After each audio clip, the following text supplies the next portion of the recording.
Welcome to the HC Commodities Podcast, a podcast dedicated to the commodities sector and the people within it. I'm your host, Paul Chapman. This podcast is produced by HC Group, a global search firm dedicated to the commodities sector.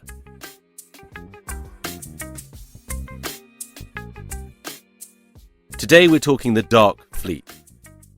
What is it? What is its origins? And what does it mean for the commodity trading community? Our guest is David Tannenbaum, Director at Blackstone Compliance Solutions, a sanction and anti-money laundering advisory group, providing support to financial institutions and commodity traders alike in developing and strengthening compliance programs. He's also partner at Polestar Global, a sanctions and maritime intelligence firm, and he runs the threat intelligence team, identifying the dark fleet on behalf of clients. As always, you can really support the show by leaving us a positive review on the platform you're listening on. And as always, I hope you enjoyed the episode. David, welcome to the show. Thank you for having me. I'm looking forward to this discussion. It's both timely and highly topical. We're talking about the dark fleet and what it is, what's its impact on the commodities sector, and what the future might hold for this fleet, which is now substantial. You know, it's 10% of the global tanker fleet is engaged in this. Let's start at the very beginning, sort of the basics, the 101. What is the dark fleet, and can you give us some sense of its origins? Yeah, so the dark fleet is a collection of tankers that, and everyone has a little bit of a different definition. Ours is a bit more expansive than some, but also a bit more precise than others. It is for us a collection of tankers that were acquired specifically to either evade sanctions, say on dealing with Iranian and Venezuelan crude, as well as potentially circumvent the price cap of Russian oil. So it doesn't include, say, every tanker that has gone to Russia, right? To get onto our dark fleet list, we have to suspect that there is some sort of intent to circumvent the price cap. But basically, this is this separate tanker market. And I'm glad you kind of mentioned the 10% number, because most people underestimate sort of how large it is that is dealing with basically sanctioned goods. And there's also the grey fleet as well, so I kind of want to touch on that. But can you, before we talk about the origins, can you give us some sense of kind of the markers, the attributes of what would make one think that this is a dark fleet tanker? It's a couple things. So the one that people toss around a lot are that these vessels tend to be older, and they do, right? You know, I mean, some are newer than most people think, but a large percentage of this fleet is older than 15 years. They range in size. So we're talking about small chemical products tankers all the way up to massive VLCCs that could be dealing in $150 million of crude in any sort of shipment. I think one of the things that ties them all together is traditionally they tend to be acquired in clandestine ways, right? That there's a lot of effort to obfuscate the true ownership of the tankers.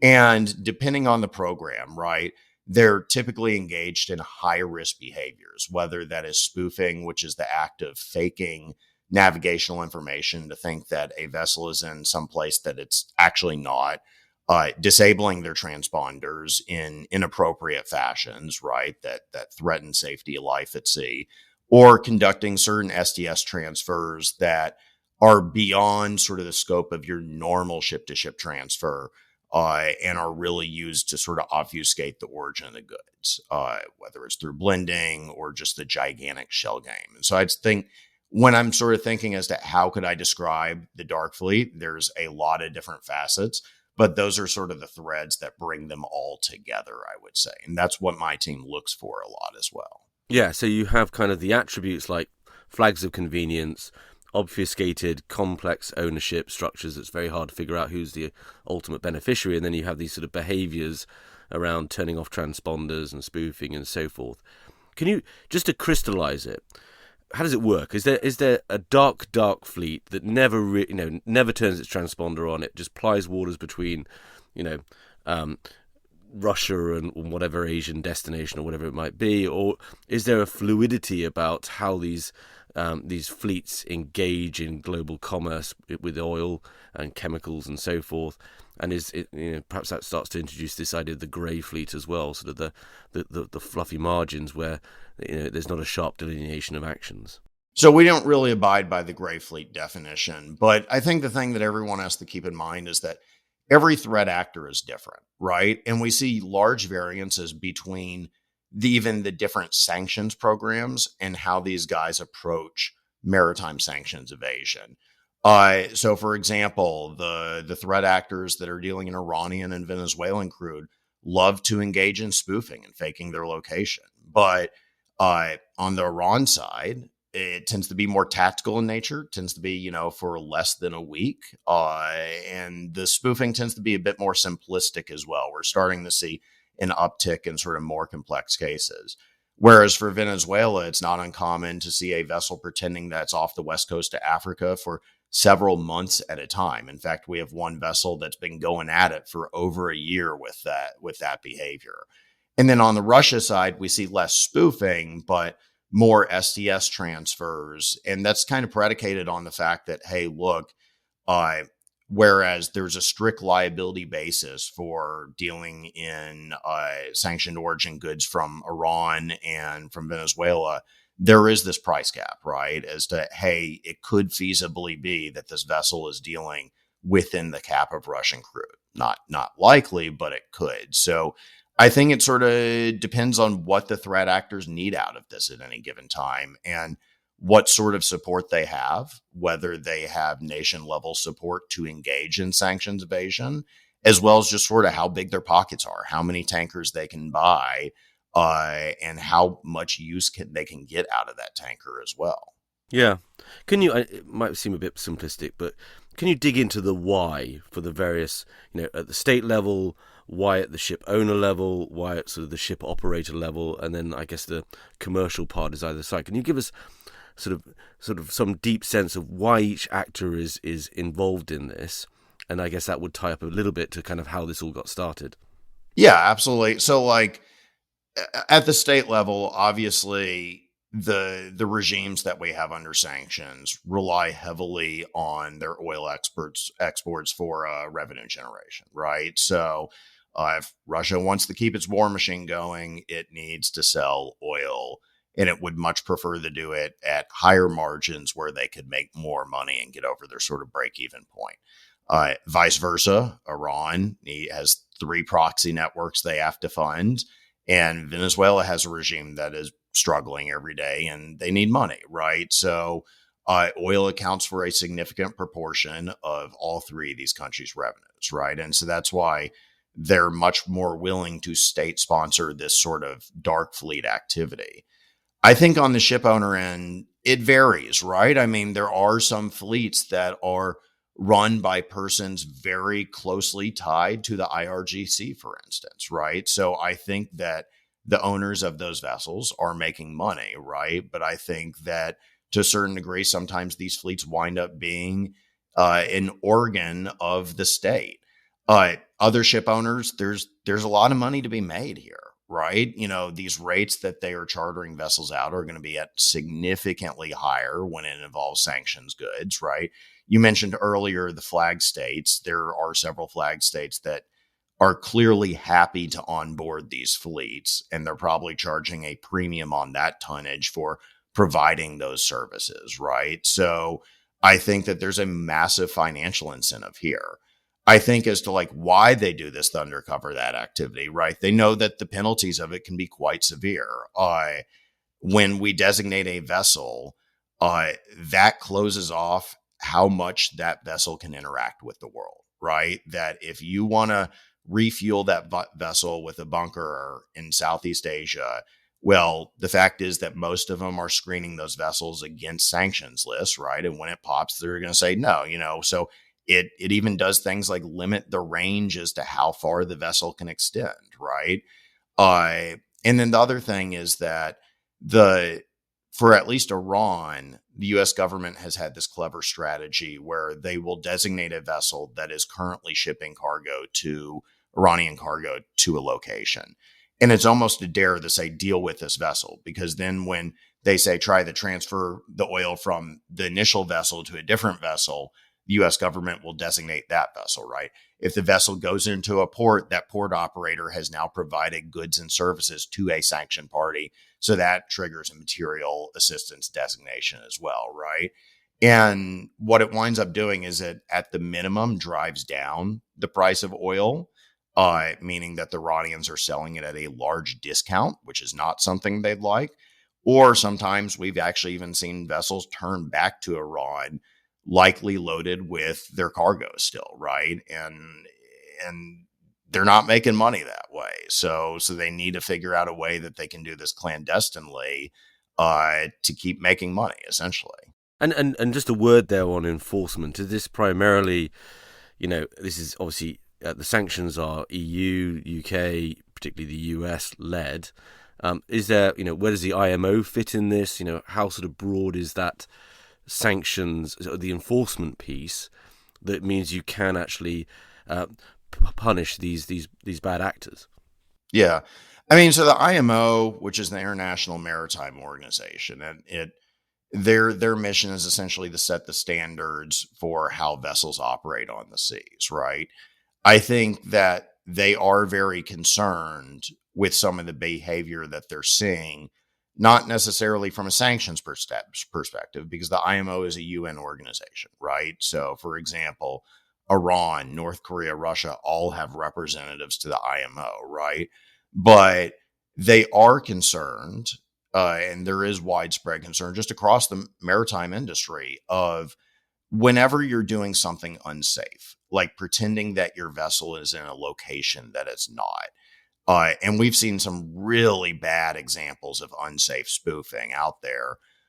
You're making the seas more dangerous for seafarers, right? You're increasing the likelihood of a catastrophic oil spill that may not be covered by insurance, right? So I think from the international organization perspective to these things, they are most concerned about, are the seas safe, right? Is there safety at life at sea?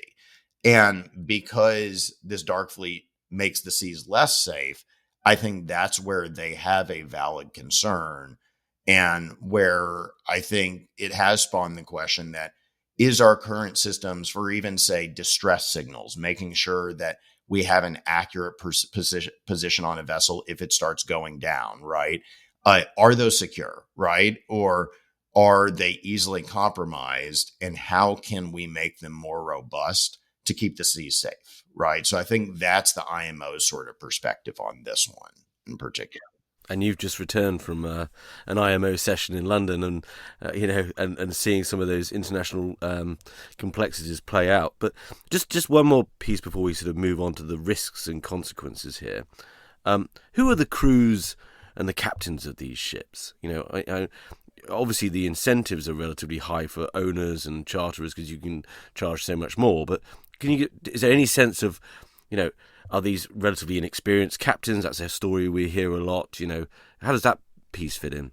Yeah, I mean, and actually that touches on a great point that we were happy to see OFAC do, which is start designating ship captains for engaging in this activity, right? And it's a great deterrent to say, hey, look, you know, you can ship Iranian oil as much as you want, but you're going to be banking out of your sister-in-law's account for the rest of your life, right?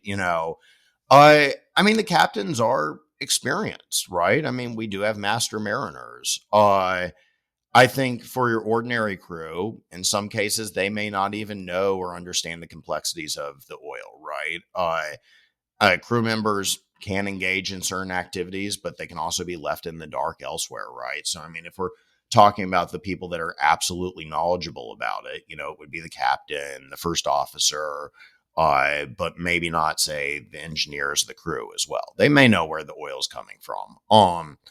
We found that the crew are your typical crew members that you would find in other vessels.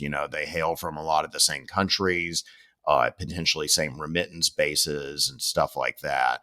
I think one credible fear that we have and that we explain to people is that, sanctions may even be the gateway drug for other criminal activity. That if you're already engaged in committing crimes or doing something that's dodgy, right? If you're outside the U.S., you may not be engaged in crime in your jurisdiction.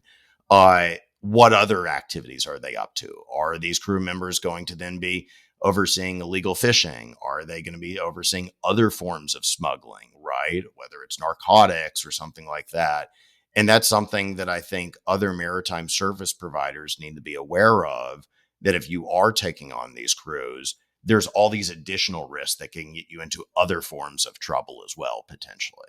Well, it is fascinating. It comes kind of back to the origins, right? In the sense that all of this really started with Iran and then Venezuela, but a lot of skills were learned in preparation or anticipation of, ultimately what's now happening with Russia, right? You have a much more sophisticated dark fleet because the sanctions have driven these behaviours for 10 years, and it's kind of, I guess we'll end up on it. The future of this.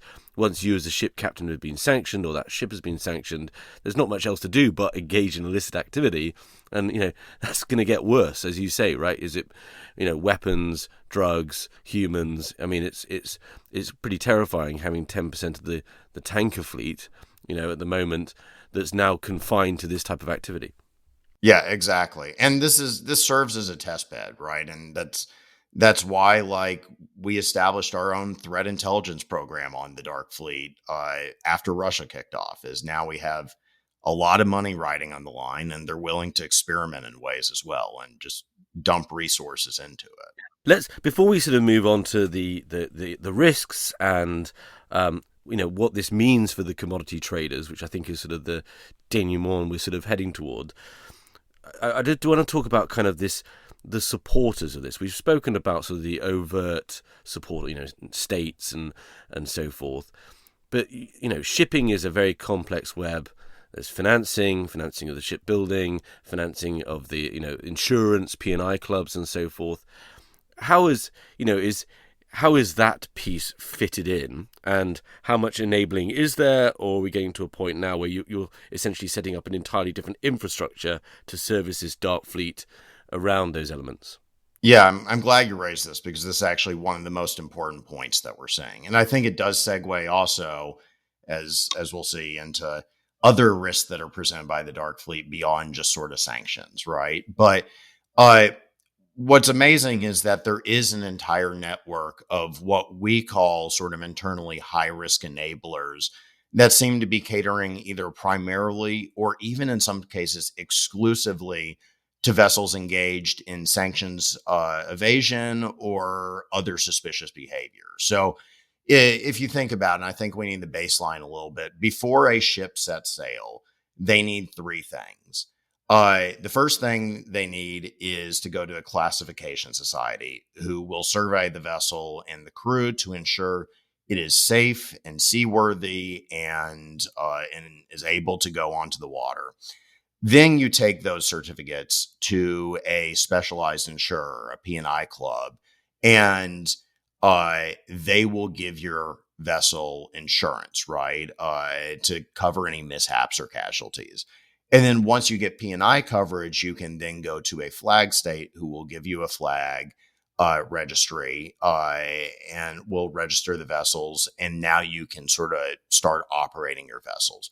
No sane port operator, not even in Iran, would ever allow sort of an uninsured vessel to go into their ports, right? That could be catastrophic, right? That it could be a $3 billion disaster that wouldn't be covered. And interestingly, we are seeing port operators who are very aware that some of the dark fleet vessels don't have proper insurance, that they're requiring the dark fleet vessels to conduct an STS with a actually insured vessel to bring the cargo in. So this is a top concern. And it is a huge incentive that if you are locked out of the nominal sort of P&I coverage market, that you're going to turn to these sort of enablers of last resort. So, for example, one P&I club that they folded because one of their vessels ran aground, and it quickly became apparent that their insurance was not what it said they was, is called Continental P&I. We identified all 24 vessels that they insured, and all of them were engaged in sanctions evasion or suspicious behavior, right? So there's this entire network of these class societies, P&I clubs, that are engaged in this activity, that they're not offering, say, real insurance to the vessel, and the bad guys aren't looking for actual insurance. They just want the veneer of legitimacy by getting a blue card so they can obtain a flag, right? The other thing that we've seen is that certain very small flags have had a bonanza over the past 2 years, that they have grown by millions of tons, predominantly by encouraging vessels that are engaged in the dark fleet to come and be flagged by them. So as the premium insurers, as the international group of P&I clubs, which are the best P&I clubs, shed these tonnages, as the big three flags that nominally flag about 40% of global trade shed these vessels, right? There's this entire network that's welcoming these guys with open arms so that they can keep doing shipments of crude. The energy and resources sector is experiencing unprecedented change. To help companies navigate this world and capture its opportunities, HC Group launched Enco Insights in 2023. Enco has rapidly become the leading global expert network dedicated to energy and resources. Enco Insights leverages HC Group's 20 years of connections and dedication to the sector to give clients the expertise they need to take decisions fast. Connect with Enco's experts for anything from a 1-hour insight call to a longer-term consulting project at encoinsights.com. The problem is, though, the suspicion is that insurance is insufficient, for any disasters that happen, which bring us to the first, outside of kind of, you and your entity, your bank, your whatever being suddenly tagged as being engaged in sanctioned activity, and that has obviously enormous ramifications, and we've covered this on the podcast with HFW and a few others. The other, there is the massive risk here that's spoken about relatively often, but sometimes I feel a little bit underplayed, especially as we're recording this, mid-December. There was an incident in the Black Sea, this week, is the environmental risk here, right? You've essentially got older ships, potentially engaged in risky activity, as you talked about in terms of spoofing, unsafe maritime activity, plus potentially inexperienced crews doing things like ship-to-ship transfers. I mean, the potential environmental risk here is enormous. Can you just give us some sense of that? And we're not just talking small tankers, as happened in the Black Sea. We're talking large tonnage tankers that could be catastrophic Exxon Valdez type events. Exactly. And I mean, that nails the point, right? Is that to a certain degree for our clients, OFAC is the least of our worries, right? A subpoena for OFAC is never a good day, right? But the risk that the dark fleet presents otherwise could sometimes be existential. So if we go back to that example of Continental P&I, since we're already picking on them, last December in 2023, a vessel called the Liberty ran aground offshore and off of Indonesia. We're very lucky she didn't crack open, right? It was just a mishap, but had she caused an oil spill, it could have been a $2 to $3 billion disaster to clean up. Now, when she ran aground, the problem was that she was carrying Venezuelan origin crude. She had been pretending to be off the west coast of Africa while visiting Jose Terminal. She loaded up, and then it quickly became apparent that Continental couldn't even cover this minor mishap of towing her from her spot. And that raises the question of who pays for this, right? So, okay, Continental said that they were reinsured by a reputable insurer. We don't believe that, right? There's no evidence that that is true, but even if they were, that reinsurer would have been able to execute their sanctions exclusion clause to back out of the claim. So who do we go to next? Well, the class society that was giving the vessel safety certificates was this no-name class society in Eastern Europe.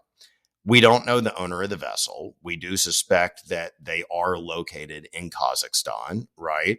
Or Kyrgyzstan. I can't remember exactly which one, but they would have probably been outside of the long arm of a judgment as well. And so, for example, if Indonesia has a oil spill in their waters, they're not going to take that lying down. They could go to the flag. The vessel was flagged by Cameroon, which is one of our problem children, but they won't be able to afford it, right? The flag, I think Cameroon's a privately run flag on behalf of their host nation. So our fear is that they would go after the other parties, the transactions. That would be, say, the buyers and sellers of the goods or the banks that were financing it, right? And even if we could defend against those claims eventually in court, and we might not, because it might be in an Indonesian court, because it is a sovereign entity that would be suing someone, even just the defense of those claims would be orders of magnitude higher than what you could expect from OFAC as a penalty. And so that's sort of our nightmare scenario, right? It's either that or finding out that after you just picked up a large shipment of crude and you intend to sell it forward, that it's sanctioned. And now all of a sudden you have this $150 million problem on your hands. And so I think that's the thing that, like, for example, we were briefing the IMO on this past week is the safety that's going on and the likelihood of these accidents. And when you combine it with some of these other unsafe practices, such as spoofing, it just increases the likelihood of one of these disasters happening. And we've seen this play out with some very close calls on multiple occasions that's the biggest risk, honestly, from the dark fleet. Yeah, and it has a terrible sense of the inevitable, doesn't it? That this is probably on your bingo card for 25 is some terrible accident like this. And as you say, there's unlikely anyone there able to pay to clean up. And even as we know, cleaning up oil spills is, doesn't really solve the fundamental issue. But okay, so I guess I'm interested in I get the dark fleet and it's plying the waters between Iran and two state actors that are outside of outside of the arm of these sanctions. They don't care, et cetera, et cetera. I guess the nightmare scenario for the trading community, independent traders, also the trading arms of whomever, is that somehow, at the margins, there's cargoes that are kind of going in and out of the dark fleet, and they're stuck with these liabilities. It's their tanker. They own the crude on it in the spill. Can you just, before we talk about sort of that nightmare, sort of the liabilities that cascade from that, how much of these and how hard is it to know of these crude and product flows that kind of get washed through the dark fleet and end up in the I don't know what you would call it, the white fleet? Yeah, I mean, so I think we're talking about ship-to-ship transfers and just the blending of crude. It can be very difficult. I think diligent practitioners that know what they're looking at can spot ship-to-ship transfers. They tend to happen in very specific areas. The bad guys tend to clump in certain areas and like to do this activity there. But it can also be very difficult because the oil may even be blended before it's going to aboard a vessel. So, for example, we do know of at least one entity in the UAE that has been blending, or that we suspect of blending, Iranian crude and distillates, right? Your naphtha and stuff like that, and then passing it off as UAE origin. There's a very well-known typology at this point of claiming that Iranian oil is coming from either Iraq or Oman. And I think the best way that people can hedge their bets and detect this, right, is understanding where that vessel's been. That, hey, we are vetting a vessel. It says it has Omani origin oil. It was spoofing right off of the coast of Sohar before, it asked for our, if we want to buy it, right, or if we want to use this vessel. Therefore, we can sort of determine that, hey, look, there's something more to this. I think for other ship-to-ship transfers where, if it's Russian crude and it was blended in Laconia with another STS and then it moves down to Fujairah and there's another STS, right? I think that's where we're getting to our difficulties. On the refined goods side, right, that after the oil has been, say, sold to China or Iran and it's gone through a refinery, I think that's very hard to detect. I think there's widespread acknowledgement that is nearly impossible. And I think OFAC has recognized that that is a significant constraint to detecting this activity. And therefore, like, I think that's why we've put a lot of our cards on detecting the oil before it gets to those ports, as opposed to coming out of the refinery specifically. Yeah. Clearly, there are incentives, an incentive structure here that means that you can make significant money on any given trade, right? You'd be buying crude at a discount, etc., etc. You know, and this is the problem of agency in general. But for the owner, for the owners, the leadership of these, of whatever trading entity, commercial entity it might be, how dramatic and consequential are the results if you are found to be, inadvertently or not, trading in sanctioned oil? Yeah, I mean, well, it depending on your jurisdiction, that's a crime, and we don't want to be accused of violating the law, right? I think there's three sort of scenarios at play. The first one we discussed was the massive liability risks of, say, an oil spill relating to this, right? And I think we've described that as existential, that being stuck with a $2 billion cleanup bill, most institutions can't afford that easily, right? On the OFAC side, if it's wittingly, you may be opening yourself up to criminal prosecution. The U.S. people forget that OFAC, it can administer civil penalties, but that these are U.S. laws and breaking them is a criminal offense. And the U.S.'s Department of Justice is very active, I'd say actually even more active than OFAC, in indicting and prosecuting cases related to this. And remember, every time you see an indictment, there are probably 20 or 30 non-prosecution agreements or DPAs that are under seal that still ran that company through the ringer. The other thing is just being stuck with the goods after having sort of bought them and being unable to sell them, right? That, let's say someone comes to you, says, hey, we have $150 million of oil. The price is a bit too good to be true, right? While they were showing you the vessel was spoofing off of the west coast of Angola, right? And then you don't pick that up, and then all of a sudden, your bank or a potential buyer of the oil says, no, this is Venezuelan origin. Well, now we're stuck with this. Selling it forward is a crime, right? Because we're breaking the law. We now have chartered a vessel that we're paying demurrage charges on, right? And so this can be a very nasty headache to clean up. In some cases, having the DOJ just seize the goods seems like the easiest option of them, which is never a great one. So I think there's three very bad scenarios. One of them will leave you out the money significantly. One of them is a potential existential threat. And then the threat of prosecution by the DOJ or civil penalties from OFAC is also not a good one. So there's three very distinct paths that we don't want our clients having to go down. Yeah. I don't want to provide a how-to, but you mentioned it depending on the jurisdiction where you are. Where are these organizations basing themselves that are, allowing them with a level of more comfort to engage in the dark fleet? Yeah, I mean it's the usual suspects, right? We see a lot of actors out of the UAE, a lot. We also see a fair amount of actors, particularly on the Russia side, outside of Turkey, right? That there are several firms that say have been sanctioned by the UK, and even yesterday the EU sanctioned some of their vessels that were located in these jurisdictions that sort of backfilled when all of the US, EU, G7 coalition allies pulled out of the Russian trade. They happily kind of came up, right?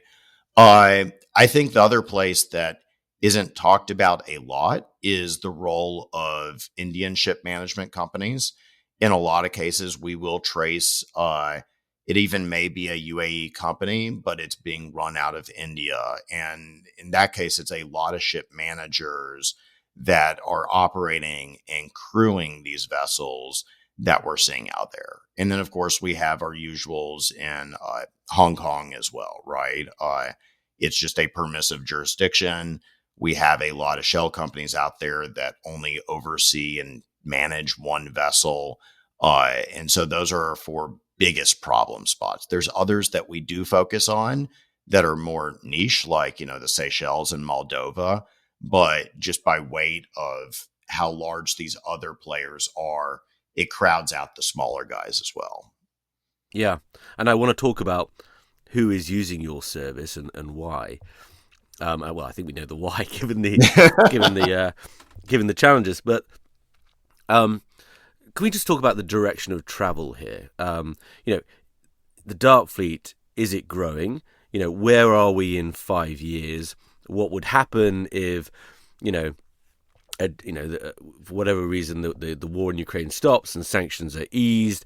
Are we at a point of kind of no return? And actually, this global trade is somewhat bifurcated now between, the West and the East, or whatever you like, how you want to slice and dice that kind of thing. Can you just give us some sense there? Yeah, I mean, so it's already massive, right? We have over 1,000 dark fleet vessel tankers on our list already. And as you mentioned at the very beginning, like, people are shocked when they say, like, how large is the dark fleet compared to regular tankers? And we say, well, it's around 10%. And they're like, oh my gosh, right? We see replacement a lot. Some of these vessels are burnt when they're sanctioned. So they may need other vessels that come in. So there's always this replenishment that we're seeing with the dark fleet. As sanctions increase or exports from these countries increase, the dark fleet will only grow. And even new sanctions programs, if they do have this sort of similar underlying economic activity, will probably start utilizing this as sort of a shared resources. I think it's also growing more sophisticated. That several years ago, the predominant form of sanctions evasion was simply just turning off your transponder and then turning it back on after you, say, picked up crude in Iran. That left a large signature. Now, spoofing is the predominant form of sanctions evasion. In fact, we're seeing significantly more cases of spoofing than we're seeing of these more simpler versions of AIS disablement. And we're starting to see spoofing becoming more and more sophisticated, right? We're seeing off-the-shelf technology where the captain only needs to press a button on his Ectus, and then it will start the spoofing module. We even have manuals on that. But we're also seeing insider threats as well and state-sponsored activities. I'm not going to go fully into that just because of sources and methods, but this is growing even more complex. And it does beg the question, what's next that we're going to start seeing, right? So I think the trajectory is it is growing, or at least it's already at a very large mass that it matters a lot. It's growing more complex as well. And I do think that it has already been solidified that there is definitely this axis of support between Russia, Venezuela, and Iran, right? As well as Cuba. Used to be Syria. That's probably not there anymore. And even if we start, say, backing off on sanctions against Russia, for example, you're still going to have these existing sanctions for Venezuela and Iran. And maybe there's a little less capacity needed, but I don't think that a lot of these fleets are going anywhere, right? That these aren't vessels that would normally be chartered. And it's going to be very hard for these guys to then go back and reintegrate into the real world of trade outside of sort of the dark fleet. Yeah. It talks about that double-edged nature of sanctions, right? And we are certainly creating a future problem. Just a moment on that spoofing piece. Are there, there's obviously a bit of an arms race technologically to be able to, ever more sophisticatedly spoof yourself. I'm only 10 miles away or whatever it might be. Is there also a commensurate arms race in terms of the technology that we can use to track these ships? Yeah, absolutely. And this is something that I love to note is we talk about how the bad guys have advanced. We don't usually talk about how the good guys have advanced. And in fact, I'll even talk with a lot of sanctions officers in compliance programs. They'll be like, we had no clue this technology existed, right? We now live in a world where we have capabilities that used to be only the domains of militaries, right? So we have easy access to satellite imagery.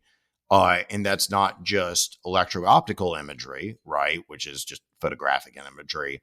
We're talking other waveforms and the ability to compute it to sort of make a signature of what the vessel looks like, as well as things like synthetic aperture radar where we can peer through clouds. We also have the ability to detect, I'm not going to go heavily into this, other sources of electronic emissions from vessels and to footprint them. And that's across multiple different domains. And we also have a few clever cyber tools that we can use to sort of get behind the curtain and see exactly what they're doing. So I think our capabilities have increased. I think the big issue and the big question of it is, how do we bring this to the average consumer, right? How do we bring it to your compliance officer at a bank who already has a ton of stuff to do and does not have the time and ability to become specialized in understanding these tools, when they'd be used, and how to interpret data, right? And so I think that is where, sort of from our side as a maritime intelligence firm, we're trying to push this information. That's why we're sort of using it internally and then giving refined and finished products to our clients, right? But how can we sort of get the wider compliance community to at least take baby steps of, say, using easily available satellite imagery and training those people on how to use it effectively? So I think it's not that we don't have the tools, it's that the tools we do have are sometimes A, incredibly expensive, B, are very technical, and C, require effort and sort of the specialization to go into it that your average bank may not have. Yeah, I mean, it's just fascinating, right? I think, if you look back 10 years ago, the world was quite simple from a trading oil standpoint, right? You were thinking about price, you were thinking about financing, you were thinking about, geographic, basis risk, etc. And today, and we've seen this, as a search firm providing the key talent to these organizations, the compliance departments required, the complexity now is no longer where and how much, it's where did it come from, where's it going to, navigating a very complex ecosystem, and it is a real challenge because all of that is expensive, right? And traditionally commodity trading is a razor margin business, and so it really does pose a challenge. David, before we let you go, can you just give us a word on when people should call you and why, and who is calling you at the moment? Because I think it is instructive and kind of fascinating. Yeah, well, we would always encourage you to call us before you have a problem, because it's a lot cheaper and easier at that stage than after we have a problem. Yeah, I mean, so commodities traders, banks all use our system. So we provide, our partner Polestar Global provides a vessel screening and tracking system called Purple Track, where you can plug in a vessel, see where it's gone, see if it's owned by a sanctioned person. And then our in-house intelligence services added on top of that, right? So that would be our blacklist, as well as, when clients have questions, hey, this vessel looks like it's doing something dodgy. Can you help us take a look at it as well? And as I said, if you're a commodities trader, you're probably interested in this. We already serve a lot of the top commodities houses on this. If you're a bank that's either financing commodities transactions, but also if you're in the trade finance department of the business, and talk about razor thin margins there, right? That's where you need this refined data at sort of a massive scale, and that it won't break the bank that way as well, right? So, and then we have a lot of compliance departments just generally in banks, that a bank may interdict a wire and it has a vessel, they get a bill lading and it has a vessel, and then they want to screen the vessel to see where it's been, right? And we've had a lot of times where we've helped banks on wire payments detect, millions of dollars of activity so that they could block or reject it, right, based on their sanctions program. So that's about the business that sort of we're in. And inevitably in Washington, D.C. Yeah, well, yeah, so I'm in DC. Our partners are in London as well as Florida, right? And of course, I'm up in New York all the time because that's where the banks are as well. So Well, it's been a fascinating discussion. I really enjoyed it. We'll put links to your organisations in the show notes. And, I imagine we'll have you back on some point next year or the year after and get an update where we are. awesome. And thank you for having me. It was fun as well.